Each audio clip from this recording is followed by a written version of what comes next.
Hello বন্ধুরা, আমি pinks পূজা। তোমাদের সকলকে জানাই আমার চ্যানেলে স্বাগত।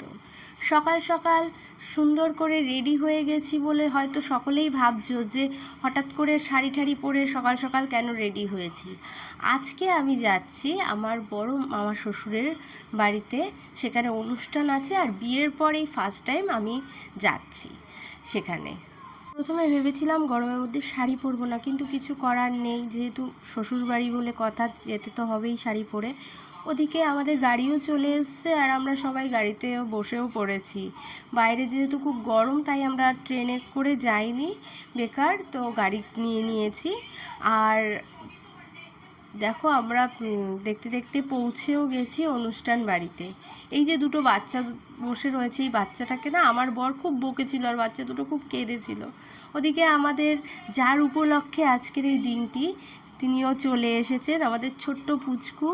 আর ওর জন্য কত সুন্দর সুন্দর খাবার দিয়ে টেবিলটাকে খুব সুন্দর করে ডেকোরেট করা হয়েছে। আমার তো দেখেই খুব ভালো লাগছিল যে কত সুন্দর করে, আমি তো অপেক্ষায় ছিলাম ও কখন আসবে আর কখন এগুলো ওকে খাওয়ানো হবে।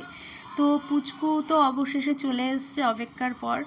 আর এমনি সময় অন্য অন্য বাচ্চাদের ক্ষেত্রে আমি দেখেছি বাচ্চারা এই দিন খুব কান্নাকাটি করে, এত লোক দেখে, এত গরম যেহেতু ওদের অস্বস্তি ফিল হয়, কিন্তু বাচ্চাটার কিছুই হয়নি। ওদিকে আমার বর বসে পড়েছে খেতে, যেহেতু অনেক বেলা হয়ে গেছিলো তাই জন্য আমরা খেতে বসে পড়েছি। আর খেতে বসে চলে এসছে আমাদের ভাত, ডাল, আলু ঝুড়ি।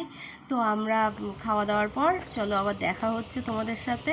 সকলকে টাটা বলে এবার আমরা আবার গাড়ির পথে যাচ্ছি। গাড়িও আমাদের চলে এসছে। আর এত রোদ, মানে রোদে ঝলসে যাওয়ার মতো অবস্থা। কতক্ষণে গাড়ির কাছে গিয়ে এসিটা অন করব। আর বাড়িতে এসে আমার একটু পাগলামি শুরু হয়ে গেছে। আর বাকিটা দেখে নাও ভিডিও।